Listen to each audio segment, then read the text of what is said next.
اکثر لوگ یہ سوال کرتے ہیں ہم اللہ تبارک و تعالیٰ سے جو دعا مانگتے ہیں ہماری تو کوئی دعا قبول ہوتی نہیں۔ یاد رکھیں کہ ہر مسلمان کی مانگی ہوئی دعا کو اللہ کبھی رد نہیں کرتے، ہر دعا بندے کی قبول ہوتی ہے۔ اب آپ کی دعا قبول کیوں نہیں ہو رہی، اس کی وجہ کیا ہے، اس ویڈیو کے اندر ہم جانتے ہیں۔ توجہ سے میری بات کو سنیں۔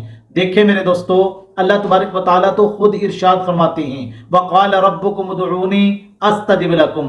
اللہ کہتے جب میرا بندہ میرے سامنے ہاتھ اٹھا کے گڑ گڑا کے عاجزی کے ساتھ انکساری کے ساتھ رو کر دعا مانگتا ہے استجب لکم، میں اپنے بندے کی دعا کو قبول کرتا ہوں۔ اور دوسری جگہ ارشاد فرماتے ہیں وَإِذَا سَأَلَكَ عِبَادِي عَنِّي فَإِنِّي قَرِيب، جب میرا بندہ مجھے پکارتا ہے میں اپنے بندے کی پکار کو قریب سے سنتا ہوں۔ اسی جگہ تو اللہ یہ فرماتے ہیں وَنَحْنُ أَقْرَبُ إِلَيْهِ مِنْ حَبْلِ الْوَرِيدِ، اللہ تبارک و تعالیٰ تو تمہاری شاہ رگ سے بھی زیادہ تمہارے قریب ہیں۔ تو میرے دوستو، اللہ اپنے بندے کی دعا کو رد نہیں کرتے۔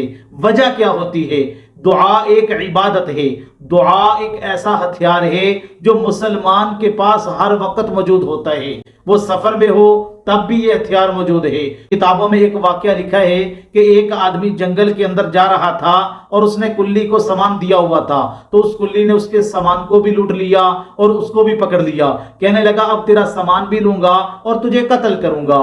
لیکن اس مسلمان کے پاس ایک ہتھیار موجود تھا جسے میرے دوستو دعا کہتے ہیں۔ اللہ کے ساتھ یہ ایک تعلق کا نام ہے دعا۔ بندے نے کہا اچھا ٹھیک ہے تم مجھے قتل کر دینا لیکن مجھے 2 رکعت نماز نوافل ادا کر لینے دو۔ اس نے کہا ٹھیک ہے۔ اب اس نے دعا مانگی، نوافل پڑھے، اللہ کے سامنے رویا۔ اللہ تبارک و تعالی نے آسمان سے فرشتے کو بھیجا جس نے اس کلی کو جو اس کا سامان بھی لوٹ رہا تھا اور اس کو قتل کرنا چاہتا تھا، فرشتے نے اس کو قتل کر دیا۔ تو میرے دوستو، دعا بہت بڑی طاقت والا عمل ہے۔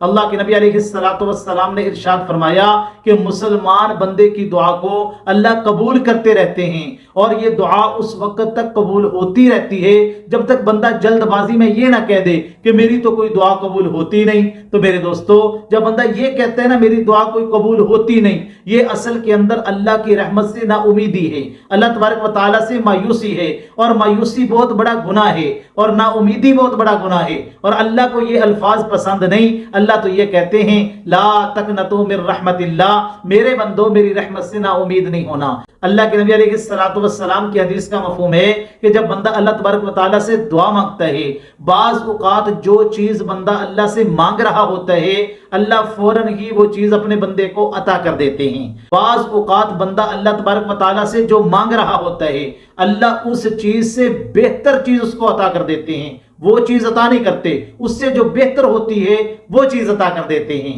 اور تیسرے نمبر پہ بعض اوقات اللہ تبارک و تعالیٰ اپنے بندے کی مانگی ہوئی دعا کو سنبھال کے رکھ لیتے ہیں، اور قیامت والے دن اس دعا کا اجر اس بندے کو عطا فرمائیں گے۔ کتابوں میں یہاں تک لکھا ہے جب اللہ تبارک و تعالیٰ اس کی ان دعاؤں کو نکالیں گے اور اس کے اوپر اس کو اجر و ثواب عطا فرمائیں گے، وہ بندہ کہے گا کاش دنیا کے اندر میری کوئی دعا قبول ہوئی نہ ہوتی۔ تو میرے دوستو، اللہ اس دعا کو ذخیرہ کر لیتے ہیں اپنے بندے کی آخرت کے لیے، اپنے بندے کو اجر و ثواب دینے کے لیے۔ اور بعض اوقات جب بندہ دعا مانگتا ہے اللہ تبارک و تعالیٰ اس دعا کو قبول نہیں کرتے، اس کی وجہ سے انسان کے اوپر کوئی آنے والے وقت میں مصیبت آنے والی ہوتی ہے، کوئی پریشانی آنے والی ہوتی ہے، کوئی مصائب آنے والے ہوتے ہیں، کوئی آزمائش آنے والی ہوتی ہے، اللہ اس کو ٹال دیتے ہیں اور بندہ یہ سمجھتا ہے کہ میری دعا قبول نہیں ہوئی۔ تو میرے دوستو، اللہ اپنے بندے کی مانگی ہوئی دعاؤں کو ضرور قبول کرتے ہیں، اس لیے یقین کے ساتھ مانگا جائے۔ اور یہ بھی یاد رکھیں کہ اگر آپ یہ چاہتے ہیں کہ آپ کی ہر مانگی ہوئی دعا قبول ہو تو پہلے نمبر پہ اپنے پیٹ کے اندر حلال کا لقمہ ڈالیں۔ اللہ کے نبی علیہ السلام کے پاس ایک صحابی ہے، یا رسول اللہ صلی اللہ علیہ وسلم آپ میرے لیے دعا فرما دیں میں مستجاب الدعوات بن جاؤں، جو دعا اللہ سے مانگوں اللہ میری دعا فوراً قبول کر لیں۔ میرے نبی نے فرمایا کہ تم اپنے پیٹ کے اندر حلال کا لقمہ ڈالو، اپنے رزق کو پاکیزہ بنا لو، حلال بنا لو، اللہ آپ کو مستجاب الدعوات بنا دیں گے۔ اگر آپ یہ چاہتے ہیں آپ کی دعائیں قبول ہوں تو والدین کی خدمت کریں میرے دوستو۔ اگر والدین زندہ ہیں